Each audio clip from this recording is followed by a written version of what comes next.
that God, his son not sparing, sent him to die, I scarce can take it in. Have you ever caught yourself there? He paid a debt that he didn't owe. I owe a debt that I couldn't pay. Have you ever really just fathomed the reality of what he did for us on the cross? Fathom the suffering that he went through, the death that he died that he didn't need to die. Actually, that's probably a bad way to say it. He did need to die it. He needed to die it for you and me. You remember last week we were talking about that very thing. We were talking about his suffering. We were talking about humility. We were talking about our suffering in humility. Talking about being humble. Talking about submitting. And you remember me telling you that I don't want to preach that message because that's not one of the things that I want to do. I don't want to submit. I don't want to say to someone else, hey, I may be wrong and I need to listen to you. That's just not me, and I don't like it. And I know there's others of us that don't like it either. But it's a reality that Christ was greater than any of us. Although he came lowly, he came as a baby, he came in a manger. How much more lowly can you get? To live a very poor life, to die a very horrible death. But he did it because he submitted to his Father.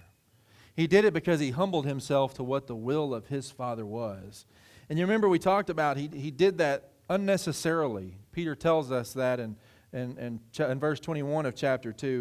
He tells us that there's a lot of other things he could have done instead of, but he did it. He suffered wrongly. He suffered silently. When the insults were hurled at him, he kept his mouth shut. He could have called an end to the suffering at any point in time. Don't you wish that you could call an end to your suffering at any point in time? And just holler at those angels and see if they'll come down and end whatever it is that we're dealing with. Well, you know, the one that has the ability to call the angels, we have the ability to communicate directly with him. He suffered silently. He also suffered purposely. And you remember last week I kind of ended with talking about that if others see us endure some suffering that may be unjust, our witness becomes all the more stronger because they see us doing what's right. They see us following God's will. They see us honoring the one that has honored us by giving his son to die on a cross for us. Sometimes when we're silent, sometimes when we don't hurl the insults back, when we don't respond the way we want to respond, when we don't punch with our right hand, when we get hit with their left hand, when we are quiet and we are humble and we do submit and we are meek, it confuses them. They don't know what to do. They don't know how to handle it. Peter continues that theme into chapter 3. And he continues that theme with a very interesting alliteration, a very interesting comparison between an entity that we know, an establishment that we know well, an establishment that's becoming challenged. But he talks about the marriage. He talks about husbands and wives. And he talks about submission between a wife and a husband, and then how that's reciprocated between the husband and the wife. You remember me telling you last week we were going to talk about that. Well, we are.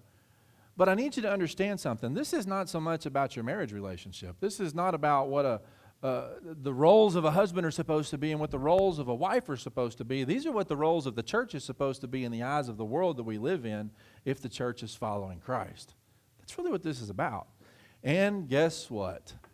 It's about being humble again. It's about submitting again. Maybe there's something to this. Maybe Peter's trying to tell us that in this crazy world we live in, it's not about us. It's really not even about the world. It's about Jesus.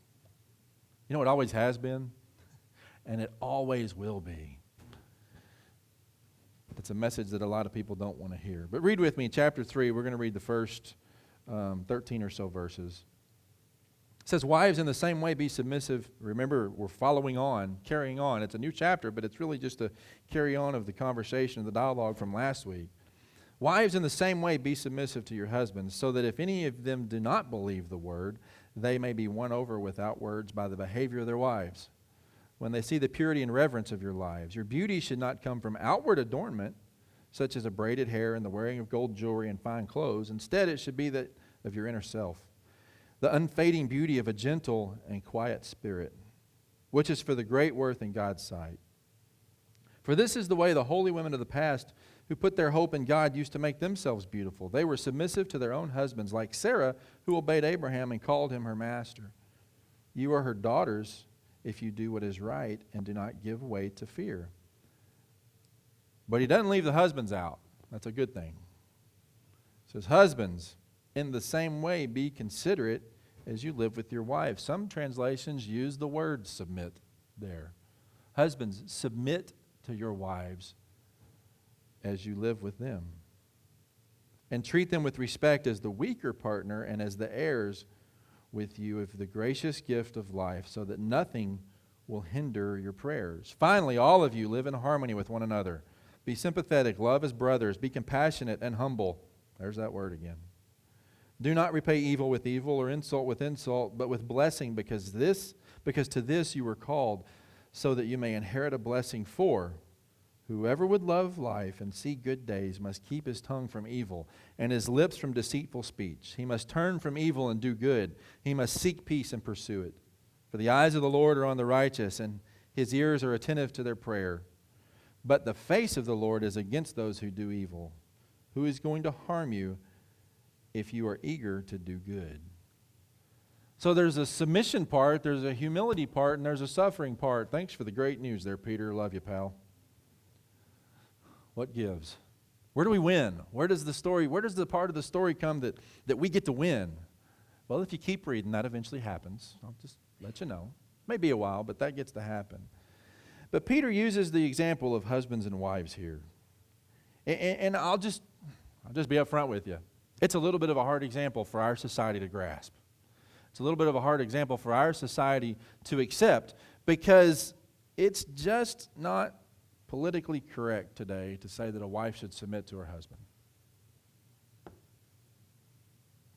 I kind of expected an amen there.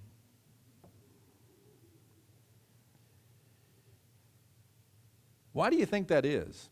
Why do you think that that's not the politically correct way to look at things? Look at the advancements that have taken place in really just the last 50 years in our society that have made equality between men and women so obvious.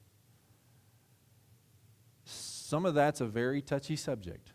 Some of that's a very challenging subject. Some of that's a subject that just gets people going. That's not Peter's intent. We've kind of twisted it and made it that in our society. We've kind of twisted it and made it so that we're to see everybody as equal. And in God's eyes, everybody is equal. But he's putting some things in order here so that he can explain a bigger picture. It may not be politically correct, but it's kind of God's plan. How long does it take for chaos to ensue if there is no one in charge? How long does it take for things to say them just like that? It doesn't take very long. You go to a fire at a house. If the chief doesn't show up and start putting everybody in order and getting people doing their jobs that they've been trained to do, well, you're probably going to save the foundation because the house is going to burn down. But when there's order, when someone's in charge and he gets everybody in line with him or her, it works, doesn't it? Everybody does their job like they're supposed to, and there's order. That's what Peter's saying here. There is supposed to be some order. It's kind of like the military.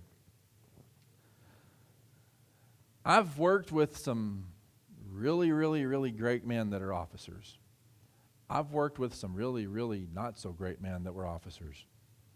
Problem is, every one of them was appointed over me. Every one of them was appointed to be someone that I am supposed to look towards. I may have to submit to them in the respect that they are a superior officer, but that does not mean that they are better equipped to do the job than I might be. I've seen lots of young airmen that are better men and better women than the officers that are appointed over them. But someone has to be in charge. Doesn't necessarily mean that the smarter one's in charge. doesn't necessarily mean that the more capable one's in charge. The better one may be the lower rank one, but someone has to be in charge to keep order. That's what Peter's saying here. The husband, you better take it upon yourself to be in charge. I would submit to you that if more men would do their job as men, we wouldn't have the problems that we have in the world today. It's not really about women being submissive to the men. It's about men doing their job. You know, it's easy to be submissive to someone that's leading you in the right direction. Think about that. It's easy to follow a leader that's taking you somewhere. It is very difficult to follow a leader that you know is leading you down a path of destruction. It is very difficult to follow a leader that's not humble. It's very difficult to follow a leader that is not submissive to the ones that he's to be submissive to. So he gives you an out. He says some interesting things here. In the same way, be submissive to your husbands, so that if any of them do not believe the word, they may be won over without words by the behavior of their words. He's saying that this submissive thing, it's voluntary. There is no one on this earth that has ever been put on this earth that it has been made a requirement of them to believe what this Bible says. That it's been made a requirement of them to accept the gift of Christ's salvation that came through his death on the cross for us. There is not a requirement anywhere that anyone would have to do it. But there is a voluntary requirement that if you want to have eternal life, you better do it. But it's strictly voluntary. Wives, it's voluntary for you to submit to your husbands. Husbands, it's not voluntary for you to lead your wives, though. It's voluntary for the church to submit to the world. It's not voluntary for the church to submit to God. It's not voluntary for God to lead the church either. Follow me here. We'll get there. He also says it's a good testimony for the wife. It's a good testimony for the unsaved husband. Seems like you begin here, that's specifically who Peter's talking to. He's talking to the wives that have husbands that are unsaved. I know some amazing women that I've seen their husbands come to Christ because I know that the wife submits to their husband and follows his will, follows his desires in the household. But I know that every night that woman's on her knees praying for her husband. Every morning that woman is on her knees praying for her husband. Even when he's out doing wrong, she is steadfast in her witness to him by keeping him in prayer and by simply living the example. J. Vernon McGee tells a story. He's a pastor of days gone by. He tells a story of a woman who found herself in this similar situation. I'm just going to read you his story. He says, a lady came to me when I was a pastor and said, Dr. McGee, I bring my husband to church every Sunday. He's not saved, and every Sunday I think he will make a decision for Christ, but he doesn't. On Monday morning, I sat at the breakfast table just weeping and telling him how I wish he would accept Christ. When he comes home from work in the evening, again, I just sit there at dinner and weep and beg him to accept Christ.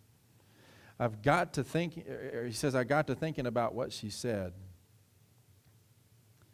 And he asked her an interesting question.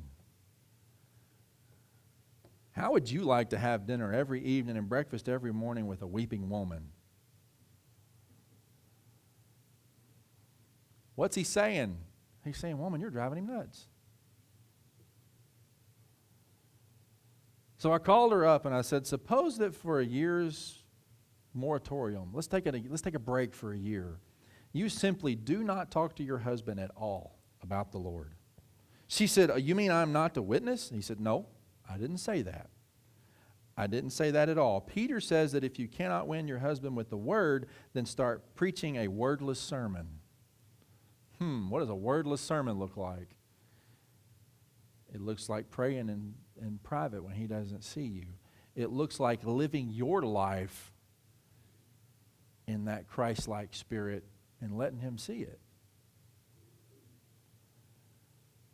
Then how about your life? What kind of life are you living before him? I want to tell you that put her back on her heels because she wasn't living as she knew she should live. But she agreed to my suggestion because she did want to win him. and she was a wonderful woman in many ways. He says this. He said, I was amazed myself when in 6 months her husband made a decision for Christ one Sunday morning. The wordless sermon had won. But you know what? It's hard to tell somebody that has a heart, that has a desire, that has a fear for someone else, that has that feeling for someone else. It's hard to tell them, don't talk to them about it. But it's exactly what Peter's saying to do. Live your life as that wordless sermon. Let them see you in purity. Let them see you live out your faith and the decisions that you make every day. Do you know what he's really calling us to do? He's saying, listen, church, quit nagging the world about it. Just be the church. He's saying, quit writing all the ugly emails, quit writing all the Facebook posts, quit sending all the messages, and quit telling people that quit justifying them thinking that you're a hypocrite. That's what he's saying. He's saying just live your life as the church that's following God's will, that you know is God's will for the church, and let the world see it. They won't know how to handle it. Isn't it amazing what effect our words have on people? You can have the most eloquent, most perfectly thought out, with the perfect grammar and the meanings to every sentence just laid out perfectly in a speech. And it only takes messing up one word. And guess what everybody's going to hear? They're going to hear that one word. You know, perception a lot of times becomes reality. You ever heard that before? I tell students that a lot when we're teaching them how to be instructors. I'll tell them, you may be just a off-the-charts IQ genius. But if you say something to make your student perceive that you're an idiot, guess what? You're an idiot. You may be the most godly. You may be the most Christ-like person that anyone has ever seen. But they see you slip up once, guess what? That's who you are in their eyes. You may be the perfect church. If you ever find that, let me know. You may be the perfect church that has all the programs, that has the music that's just amazing, that has the preacher that nails it every Sunday. But all it takes is them to see one mistake. And you're done. Peter's saying, quit trying to justify yourself, just be yourself. Quit trying to justify the church, just be the church. Quit trying to force people to love the church, because all we're doing is driving them away from the church. And just be the church. Next verse gets a little interesting. Some women, this is a sad reality. Some women think that the way to win over their husband is through sex appeal, through the makeup, through the good looks, through the clothes. And this is really kind of comical. This is not what he's talking about at all. Sure, it's the words he used. Your beauty should not come from outward adornment, such as braided hair and the wearing of gold jewelry and fine clothes. Instead, it should be that of your inner self. This is the verse that a lot of people use to justify jewelry being wrong.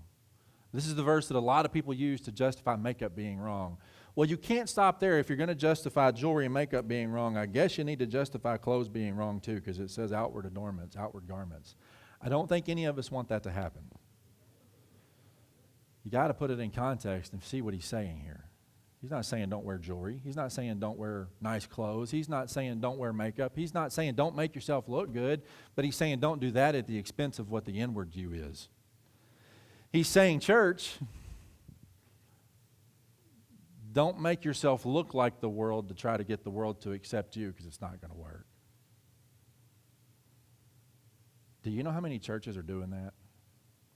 Do you know how many churches are changing their entire doctrine, changing their entire philosophies, changing their entire theology just to make this group feel accepted, just to make that group feel accepted, just to make this group feel welcome, and just to make that group feel welcome? I'm sorry if you don't feel welcome and you don't feel accepted. If the word of God is spoken, that's what's going to be spoken, period. It's what convicts. It's what makes you feel uncomfortable. It's not the church. If the church is living its life out based on what the Bible says, well, you know what? I can't help you if you don't feel welcome. I can't help you if you don't feel accepted. It's my desire, it's my prayer that you would come to a place where you realize that what's being spoken is the truth, and that's where you feel accepted. But if we allow the church to become what the world wants just so that the world can be happy, what's the point of being here? There's not a point. That's what Peter's saying. He's saying, don't allow your inward beauty to be covered up by the fake beauty. I wish I could wear makeup because I look at me in the mirror every morning. It ain't pretty. If I wore makeup, that might lead to some other discussions, but we won't go there.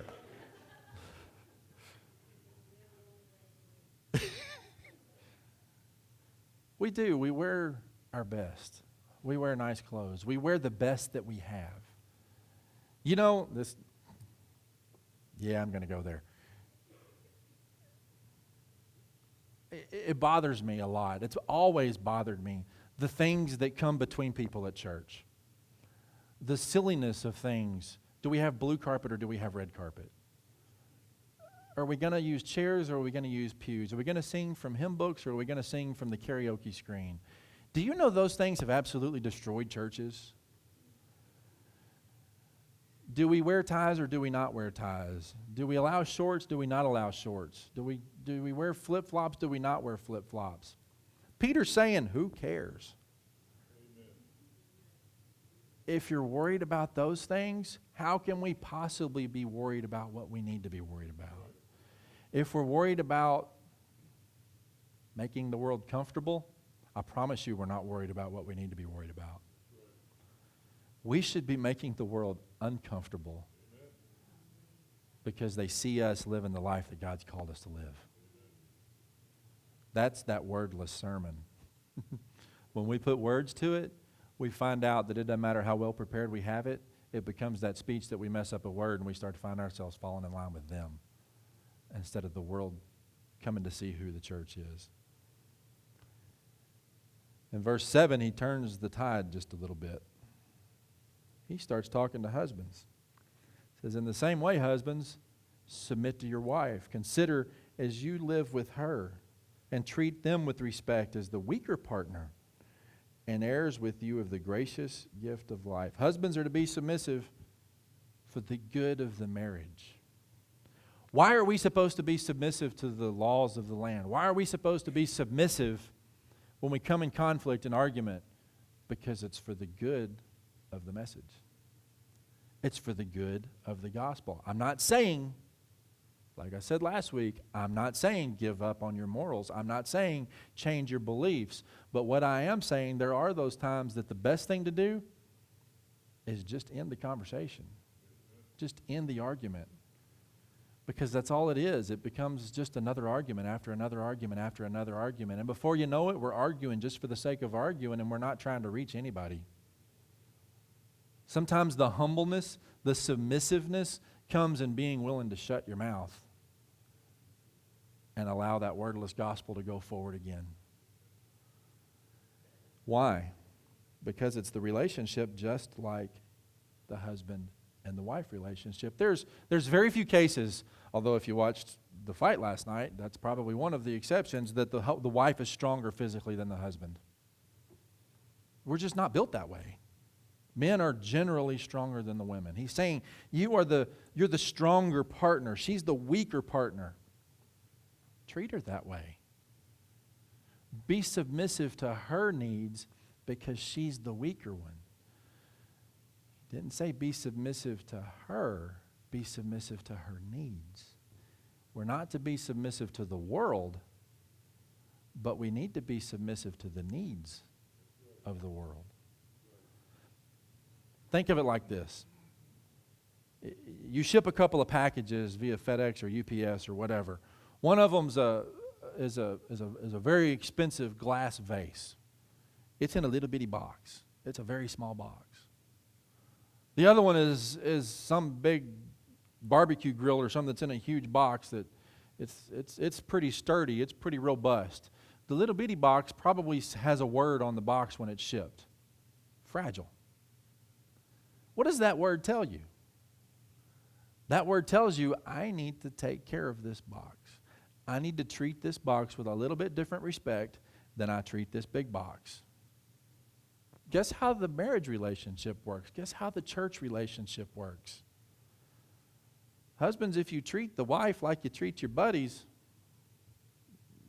we're in trouble. She's fragile. The world is fragile. Those that we're to share with are fragile. We're to treat them that way.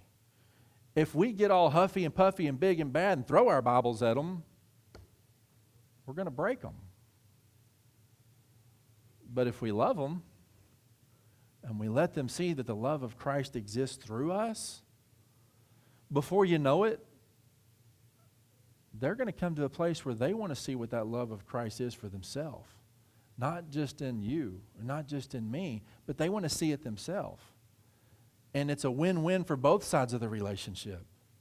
And then before you know it, that box that they're in that says fragile on the side of it, you can take your black marker and scratch the fragile out because that's not who they are anymore. But it's because we submitted to their need. We didn't submit to them. Does that make sense? That's what Peter's calling us to do. And he says something else. As the weaker partner, as we are heirs with you of the gracious gift of life. What does that mean? What is the gracious gift of life? He's talking about the gift that comes in the new birth. He's talking about the gift of life that comes through accepting Christ in your life. He's not talking about a physical equalness because that's probably never going to happen. But he's talking about a life, a spiritual life equalness that in God's eyes, all of us are His children if we accept His gift.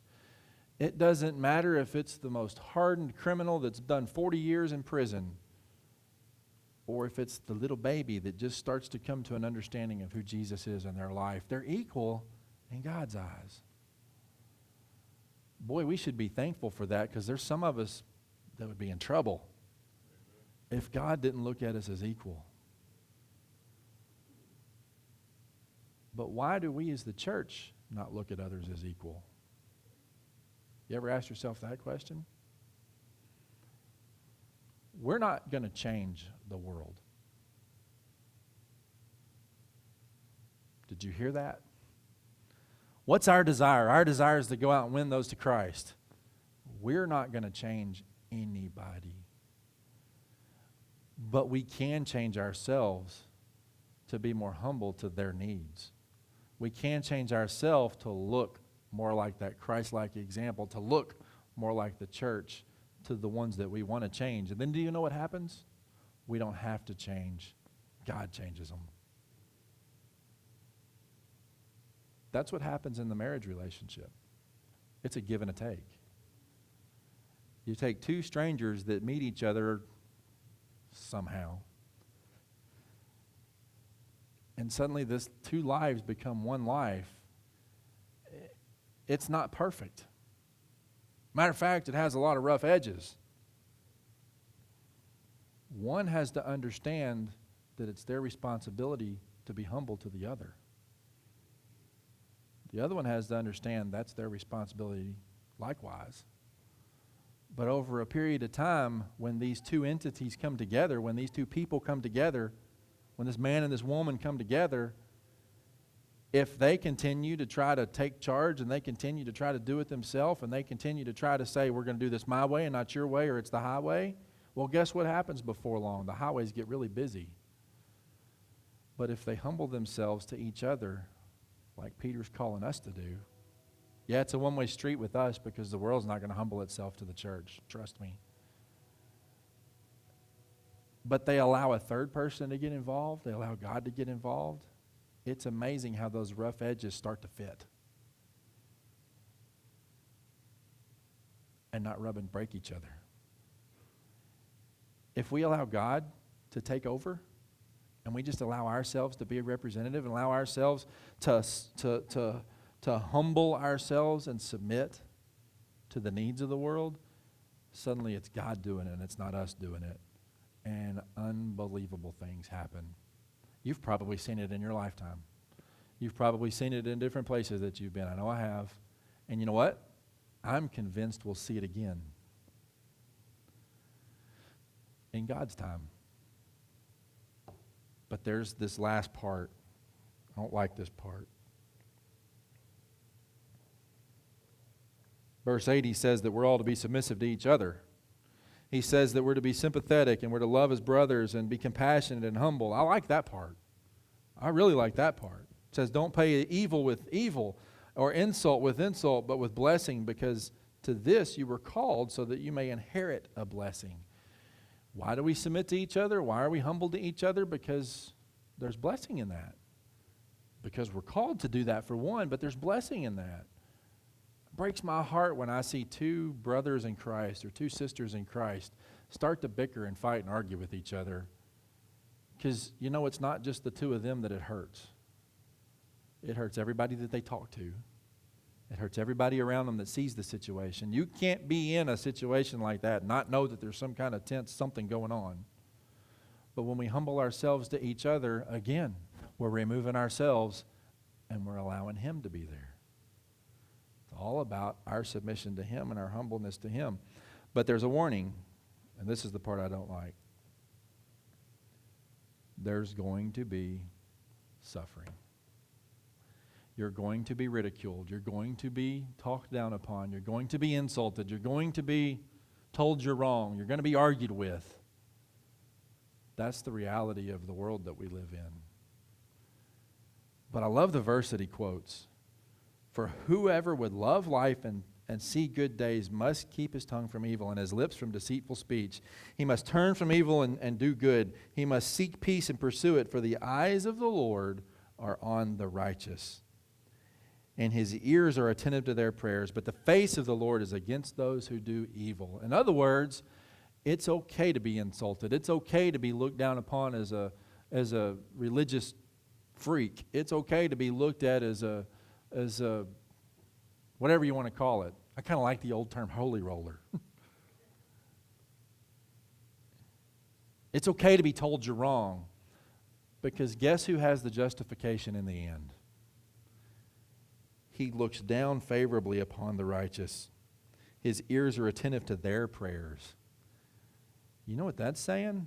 That's saying if we allow ourselves to get caught up in the arguments, we allow ourselves to get caught up in the fights and the bitterness and the hate speech that's going on, He's not going to hear our prayers. That right there should be enough to scare us into keeping our mouth shut. Because I don't know about you, but I sure want that communication to be open. Not just when I need that communication to be open, but all the time. His ears are attentive to their prayers, but the face of the Lord is against those who do evil. That's twofold. That's against the ones that do evil to you, but that's also against you when you return evil with evil. Boy, there's a lot of churches that I just have to wonder, does He hear a single prayer that comes up out of that building? You know, we should probably question ourselves. Am I doing something that looks like this to keep you from honoring my prayers and blessing my church? Might be a good thing for each of us to ask. Especially if we want to get outside these walls and see people come to a relationship with Him. There's a video I want us to watch that I think summarizes and sums up this whole 2 weeks together. Remember, it's all about humility. It's all about submitting not to the world, but submitting to Him. But it's about being humble enough to put ourselves in line when we need to put ourselves in line. It's about being humble enough to be quiet enough to allow that quiet gospel, that unspoken gospel, to preach volumes to those that are watching and probably listening. And there's 4 conclusions that we can get out of this, and then I want you to see that. No, I want you to watch the video first. Then we'll talk about these 4. You got it ready, Jim? Go ahead. I am perfect. I know I am. I am perfect. Because I give and give of myself. Because I love without ceasing. Because I am talented at everything. Because I am good beyond all reason. Because I am humble. Yes, very humble. Because when you look up perfect in the dictionary, you find a picture of me. And only a picture, because words can't even describe. And even a picture tries hard but can never come close to the sheer majesty that I am. Ask me the problem and I will figure it out. But don't beg to differ, because you probably should figure that because I'm the best, my way is the best possible way. I am structured to perform, my body carved, my abs of steel, and quite a good-looking face if I do say so myself. I don't drink or smoke. I don't choose to blemish this perfectly formed body with an imperfect substance. I don't submit to peer pressure either. I mean, what would be the point of listening to imperfect people? I don't hit back, I turn the other cheek. I don't steal, lie, or get jealous. I mean, what would I be jealous of? I am perfect. I don't judge. I know everyone's already below me. And I don't rely on friends or family, for they aren't perfect, and they always let me down. But I am perfect. Or am I? You see, I give because it makes you look good. And of course I love. But I love myself most of all. And I've been given talent, but I only use that talent to raise myself higher. And I'm a good person because I was told being a good person makes you more likable. And yes, I act humble, but it's just a show for others to see. I lie, I steal, I hit back, and I get jealous, especially of people that know where they're going in life. For it's clear that I'm not perfect. Rather, when you look up imperfect in the dictionary, you see a scratch where I tried to cover up the letters to my name. But here lies my problem. For so long, I've tried to be perfect, thinking that the big man upstairs ought me something for my great life. But this is not the case. For it is when I think I am perfect, it is when I think I deserve something, that my pride destroys my ability to be without sin. So if the only way to being perfect makes me worship myself, then where does that leave me? It leaves me with the ability to do nothing. Absolutely nothing. And like grace, do everything. All the things that I ever do mean nothing and do nothing. For the more I try, the more I raise myself and lower God.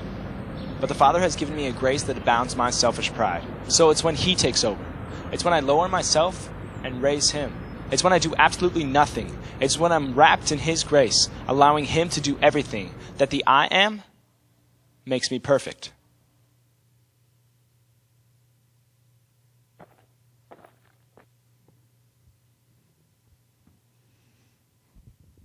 Kind of a play on words.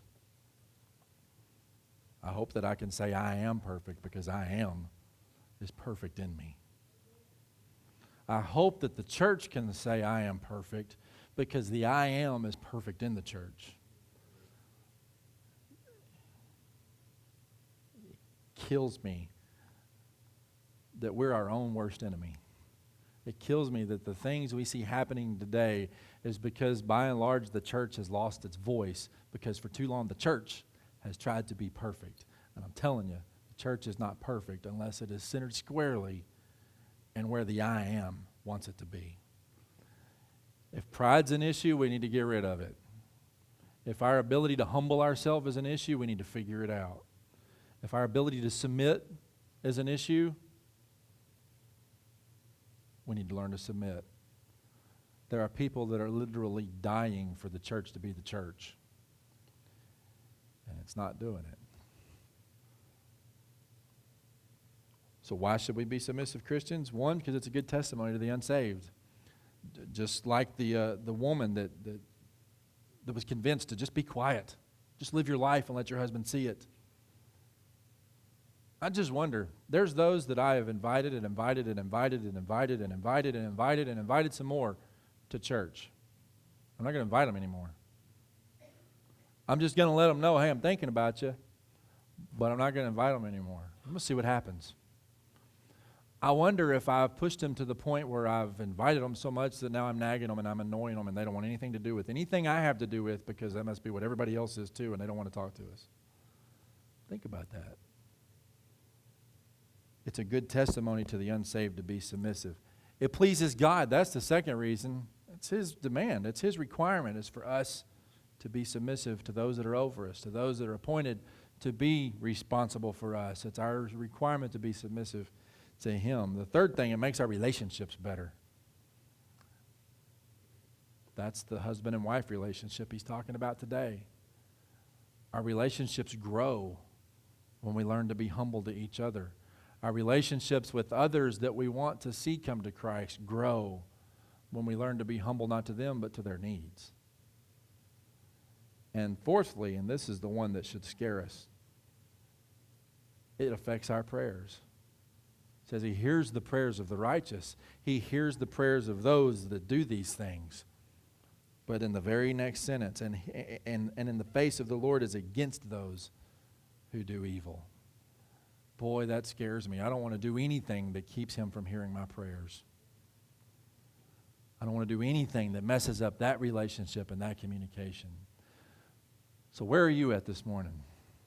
Where are you at as a church? Where are we at this morning? Are we truly the face of Christ to those that are looking for Him? Or are we just another building on the street corner that's trying to play church? Are you truly the image of Christ to those around you? Are you truly an influence in the way that you live your life? Or are you that nagging wife that they can't stand to hear?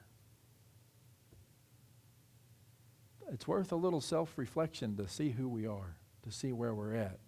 There's good news. There's good news in all of this. And guess where the good news is at? It's in the next 2 chapters.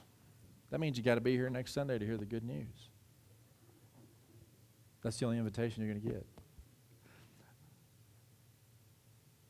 But I am going to invite you to the altar this morning.